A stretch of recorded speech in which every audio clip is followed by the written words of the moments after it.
Adanya aturan dari pemerintah yang menyatakan bahwa limbah batubara bukan termasuk limbah B3 tentunya cukup mengejutkan banyak pihak. Wahana lingkungan hidup yang selalu konsisten mengawasi permasalahan lingkungan hidup di tanah air ini cukup sesalkan aturan tersebut, tidak terkecuali Walhi Sumsel.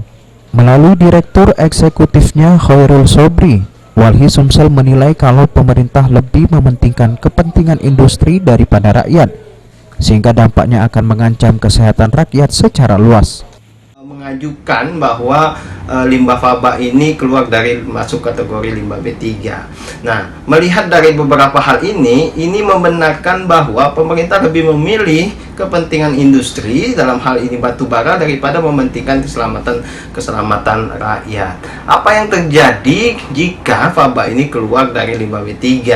Ya, otomatis kelenggangan, kemudahan korporasi atas tanggung jawabnya terhadap keberlanjutan lingkungan hidup maupun keselamatan dampak dari aktivitas industrinya itu akan mengancam masyarakat, keselamatan rakyat secara luas. Ini sangat kecewa dan pukulan berat bagi masyarakat Indonesia melihat beberapa kebijakan yang memang melemahkan penegakan hukum terhadap lingkungan, yang memang melemahkan kebijakan-kebijakan yang mengancam keseimbangan ekologis. Khusus buat Provinsi Sumatera Selatan, atas peraturan tersebut cukup mengancam Provinsi Sumsel dikarenakan Sumsel sebagai salah satu tambang yang cukup besar.